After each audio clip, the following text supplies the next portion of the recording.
To our coverage of Budget Speech 2017. This, of course, is before what's going to happen this afternoon. So this is kind of our pre-budget coverage here on Morning Live. And we're standing here in Parliament seeing all of our dignitaries starting to arrive, and they all start coming through and getting into the underground parking, starting their meetings and whatever else is happening here at Parliament ahead of Finance Minister Pravin Gordhan. But that's inside the parliamentary precinct. Of course, outside of Parliament, we're already seeing some crowds starting to gather, and the ones that we're referring to right now that are there holding up placards and protesting, they are protesting against this proposed nuclear procurement deal. And this, of course, there's talk of it being around about 1 trillion rand. Protesters expected to march on Parliament, as you can see, they're here already, and then to the Cape High Court in Cape Town. The organizations believe that there's been a secret decision-making and lack of public consultation by the government, opening the door to massive corruption that could bankrupt the country. That's what they're saying. Who we're seeing on screen right now, Earth Life Africa, Johannesburg. Also a part of this is the Right to Know and the Southern African Faith Communities Environment Institute. That's the group that are gathering together, basically saying that the nuclear deal will be the biggest procurement South Africa has ever seen and will lead to increases in electricity pricing and minimal job creation in comparison to other energy options. And they say they demand a people's budget. So that's just to give you a bit of background as to what's happening outside of Parliament currently against that proposed nuclear procurement deal. Let's turn our attention once again to some of the issues that can be discussed this afternoon and could be unveiled by our finance minister. The discussion about the budget speech basically goes from the macroeconomic space and sometimes the personal or individual impact that can be lost. Today we're asking, does our budget take into consideration the more than 50 million people living here in South Africa? A big question we're asking on Twitter, and we'd love you to respond. I can already see some of the responses coming in.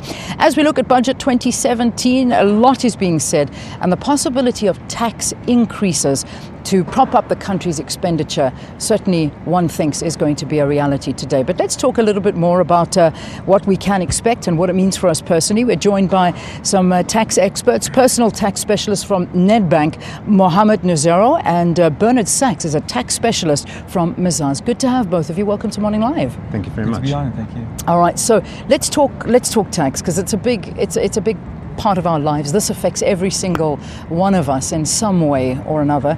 Let me begin with you, Bernard. What are your expectations for today? Leanne, morning. Thank you very much for having me on the show.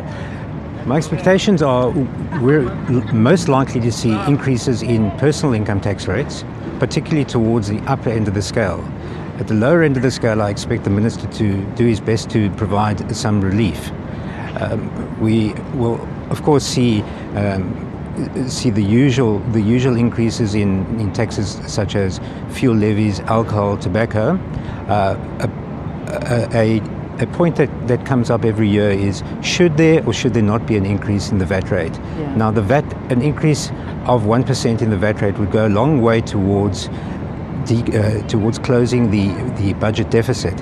However, it's regarded as a regressive tax. It affects the poor more, and it seems that the minister has been reluctant to increase the VAT rate. However, there are ways to balance the effect on the poor with direct relief. Another area that I anticipate we could see some changes are, I think we may see some form of an education levy. For the last couple of years, we have seen disruptions at universities through the Fees Must Fall campaign, and there is no money in the budget for free university education. And so, in order to close that gap, I think we would see a levy, probably based on the percentage of the tax payable, and most likely on the upper earners. All right, good. Well, good to hear your perspectives on all of this. So these tax increases that we're talking about, and particularly on the personal side, because I know that that's what you pretty much specialize in. Obviously, we're going to have to hold back quite a bit as South Africans and tighten our belts even further, even though I don't think many of us can breathe right now because our belts are so tight. But, firstly, your expectations for these personal tax increases. Yeah. Look, the reality is that after today, we are going to see a different quality of life. the finance minister has an arduous job to do. We need to reduce that deficit of 28 billion rand. So one way or another, our income is going to look different, our expenses are going to look different. And what we'd like to focus at Nedbank is, what does it mean to you? How does it affect your bottom line, your income at the end of the month? We analyze the budget, and that's the theme of today. Analyze the budget. What are the expenses? What are the essentials? What are we focusing on? But have you analyzed your budget? What are your essentials? What are you prepared to compromise? So are you going to stop paying for your child's education? Are you going to reduce your consumption at home? Or do you then go back and look at creative solutions? Here's an instance, an example, for instance. The most expensive item in most of our budgets is a car, right? The fuel levy goes up. The cost of running that car is going to go up. And so do we look at it a bit differently? That car spends about 8 hours of the day in a dingy underground basement, not being admired. So do we look at transportation differently? Do we say that public transport doesn't work? Well, there's millions of people using it. Should we look at carpooling? Should we look at different ways of reducing that? I mean, if you up for changing your car now, maybe hold on to that car for a little longer, because you can divert those installments into achieving your goals and your essentials, and making sure that your child goes to education, your school fees are paid, and the like. So those are some of the examples that we want to explore. We want to do good. We want to look at how it affects you. And you can join in the conversation by joining the Nedbank newsroom by tweeting at Nedbank at Budget 2017. So that's Nedbank offering some advice when it comes to what's going to be happening, and I'm sure you're going to have great coverage when it comes to what's going to happen to our money and how we can save, because it is a lot of people saying that this is going to be perhaps the minister's toughest budget yet. I mean, we're talking about a 28 billion rand deficit at this point. So, I mean, he's got to find that money somewhere, and that money's got to come from us. Yeah, the money has to come from us, but there's no further money to come from companies, for example. Worldwide, the trend is towards reducing company tax rates. Yeah. So he can't increase the company tax rates.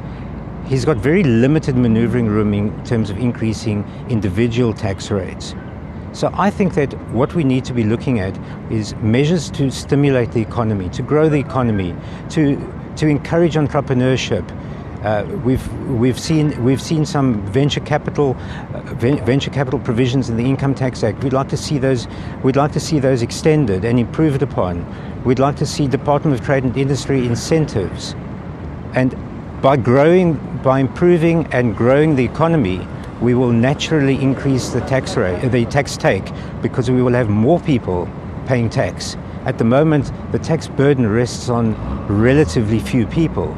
And by growing the economy, increasing the number of entrepreneurs, we will increase the number of high-paying taxpayers. Yeah. And that will go a long way towards closing the gap. However, that's a longer-term solution. Yeah, absolutely. We got to talk immediately right Yes. now, and that's our big problem. Gentlemen, I'm going to leave it there because I think you've given me a nice introduction into my next guest, who's going to be talking more from a business perspective and what we can expect when it comes to the budget and business, particularly small businesses, and how the budget is going to affect them. So I'm going to thank very much from Nedbank personal tax specialist Mohamed Nassuirio, and Bernard Sachs is a tax specialist from Mezars. Gentlemen, enjoy today. Thank you very much for talking to us. Great, thank you. Good, absolute pleasure. Thank you. Right, we're going to take that break, and then, as promised, small business, but I'll open up that conversation with a couple of your tweets. Please remember, get hold of us at Morning Live SABC, your hopes, your expectations for this year's Budget 2017. We'll see you after this break. Do stay tuned.